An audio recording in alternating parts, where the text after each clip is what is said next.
오늘의 부동산 이슈입니다. 올 초까지만 해도 뜨거웠던 경매시장 열기가 급속도로 식고 있습니다. 서울 아파트 낙찰가율이 역대 최저치를 기록하는가 하면 주택가격 하락세로 감정가가 시세를 앞지르는 경우도 포착됩니다. 주택 경기 침체, 금리 인상 영향 등이 맞물리면서 투자자는 줄어든 반면 시세보다 저렴하게 내 집 마련을 하려는 수요가 늘면서 경매시장이 실수요자 위주로 재편되고 있다는 분석이 나옵니다.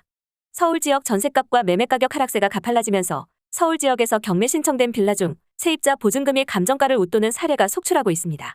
이는 경매를 진행해 빌라를 처분해도 세입자의 보증금을 보전해주지 못한다는 것으로 주택 경기 침체로 인한 역전세 깡통주택 확산세가 경매시장에서도 확인된 셈입니다. 어떻게 된 일인지 바로 보러 가시겠습니다. 올해 역대급 부동산 거래 절벽이 이어지면서 법원 경매 시장도 급속도로 얼어붙었습니다. 경매로 나온 물건 10채 중 불과 1에서 2채만 새 주인을 찾은 데다 감정가 대비 60에서 70% 수준의 낮은 가격에 낙찰되는 모습입니다. 15일 법원 경매 전문업체 지지옥션에 따르면 올해 법원에서 경매된 서울 아파트의 평균 낙찰가율은 12일 기준 94.75%인 것으로 잠정 집계됐습니다. 이는 지난해 111.2%보다 16.45%포인트 하락한 수치입니다. 2020년 평균 낙찰가율인 103.1%보다도 8.4%포인트 낮습니다. 낙찰가율은 감정가 대비 낙찰가 비율로 예컨대 낙찰가율이 94.75%라면 감정가 1억 원인 아파트가 9,475만 원에 낙찰됐다는 의미입니다. 서울 아파트 낙찰가율은 지난해 상반기부터 7개월 동안 110%를 웃돌며 5차례나 역대 최고가를 경신했지만 매매 시장이 얼어붙기 시작한 지난해 말부터 꺾이는 모습을 보이기 시작했습니다. 올해 1월 103.1%를 기록했지만 지난 5월 96.4%로 하락한 후 하반기 들어서 하락세가 더욱 짙어졌습니다. 지난 9월 89.7%를 기록하며 80%대로 내려앉은 이후 이달에는 12일 기준 76.6%까지 낮아졌습니다. 이는 역대 최고치였던 지난해 10월 119.9% 대비 43.3%포인트 하락한 것입니다. 하반기 서울 아파트 평균 낙찰가율은 88.1%로 올해 평균치보다 6.6%포인트 낮습니다. 입찰 물건 중 낙찰자가 결정된 물건 수의 비율을 의미하는 낙찰률도 크게 떨어졌습니다.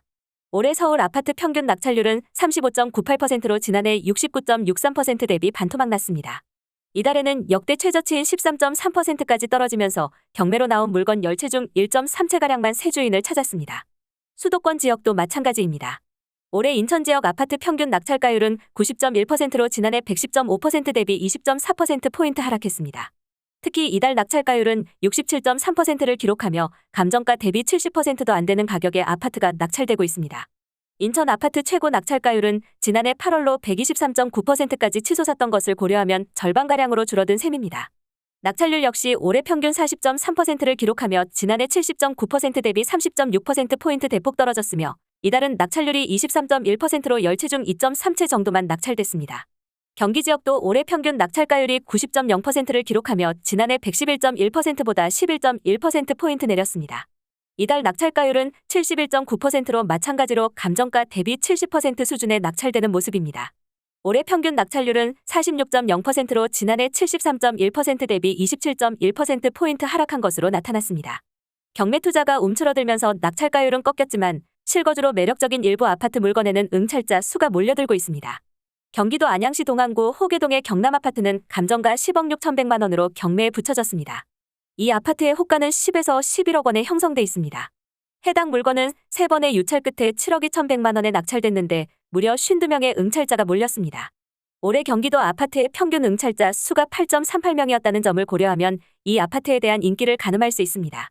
해당 아파트는 평지에 자리한 데다 평촌 학원가가 인접해 있고 단지에서 4호선도 가깝습니다. 초등학교도 도보로 이용 가능한 초품화이기도 합니다. 투자가 아닌 학군, 위치를 따져 직접 들어가 살려는 사람들이 응찰에 임했을 가능성이 크다고 보는 이유입니다. 유사한 이유로 경기 남양주시 별내동의 별내신도시 쌍용회가 경매 물건에도 40명이 몰렸습니다. 해당 물건은 감정가 13억 2,500만 원보다 30% 저렴한 9억 원대에 낙찰됐는데 현재 이 아파트의 매매 시세는 11에서 12억 원입니다. 별내신도시는 서쪽으로는 노원구, 남쪽으로는 구리시와 접해 서울과의 접근성이 가장 좋습니다. 단지 주위에는 한별초, 한별중, 별내고, 유치원, 도서관이 있고 경춘선 별내역 역세권으로 교통이 편리합니다. 부동산 경매는 숙지해야 하는 법적 용어가 많고 내용이 어려워 일반 부동산 시장보다 상대적으로 진입장벽이 높다고 여겨졌습니다. 하지만 최근 집값이 너무 많이 오른 데다 금리 인상에 따른 자금 조달 부담도 커지면서 경매로 내 집 마련을 하려는 수요가 이전보다 늘어났다는 것이 업계의 설명입니다. 올해 하반기 시장 상황을 고려하면 내년에는 감정가가 더 낮아질 가능성이 있어 시세보다 싸게 매수하려는 수요자들은 더 늘어날 것으로 예상됩니다. 이주연 지지옥션 선임연구원은 경기도 아파트 가운데 학군과 입지가 우수하고 시세보다 저렴한 물건에 응찰자가 몰리고 있다. 라며 투자자 위주였던 시장이 실수요자 위주로 개편되고 있는 분위기라고 전했습니다. 서울 지역 전셋값과 매매가격 하락세가 가팔라지면서 서울 지역에서 경매 신청된 빌라 중 세입자 보증금이 감정가를 웃도는 사례가 속출하고 있습니다. 이는 경매를 진행해 빌라를 처분해도 세입자의 보증금을 보전해주지 못한다는 것으로 주택 경기 침체로 인한 역전세, 깡통주택 확산세가 경매 시장에서도 확인된 셈입니다.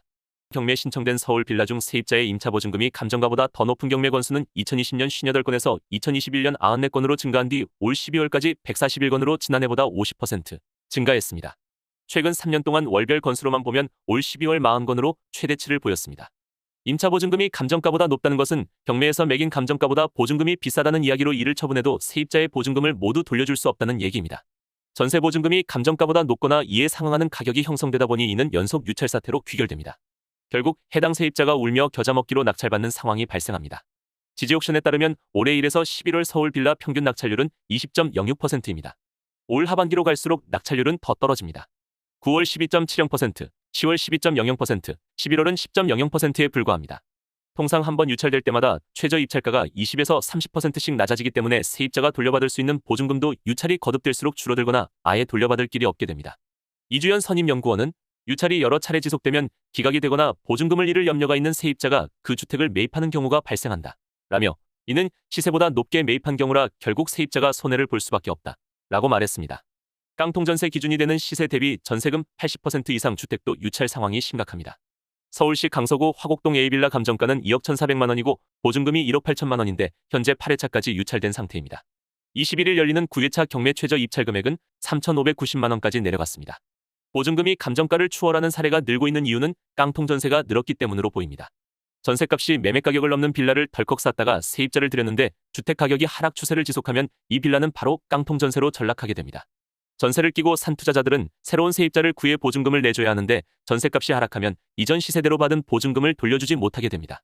이러한 상황이 누적되면서 경매 시장에 풀린 깡통 빌라 수가 늘어나게 된 것입니다. 실제 집주인이 보증금을 돌려주지 않아 강제 경매를 신청하는 임차인이 늘고 있습니다. 지지옥션에 따르면 올해 1, 10월 전국에서 임차인 주택도시보증공사가 신청한 강제 경매 건수는 총 393건입니다.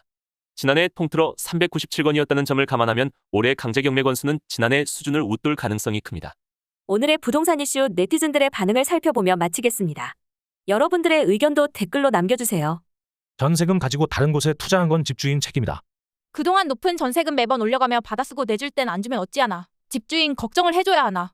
경매는 공부 시작하고 해야지. 공부 어느 정도 하고 사람들 몰리는 거 따라가기만 해도 평타는 침. 현재 집값 거품이 너무 심하기 때문에 몇 번 유찰된 거 아니고서야 경매 안 함. 빌라는 진짜 전세 들어가는 거 아니다. 빌라는 정말 조심해야 합니다. 신축 빌라는 더더욱이요. 전세 들어갈 때는 물건 경매 넘어가서 몇 번 유찰되고도 집주인 은행 빚 플러스 내전세금 다 나올 정도의 비율 찾아서 들어가야 안전하다. 계약 끝나고 나간다고 하면 바로바로 돈 돌려줘야지. 임대인은 그게 지 돈인 줄 알고 생각 없이 쓰는 애들이 많아서 문제. 전세 나간다고 해도 다음 세입자가 들어와야 돈 돌려줄 수 있다는 애들 많더라. 그게 대체 무슨 개 같은 말도 안 되는 소리인지. 전세는 진짜 없어지는 게 맞는 것 같다. 내 집 마련을 위한 사다리 역할. 이미 전셋값부터 말도 안 되게 비싸서 대출받고 시작.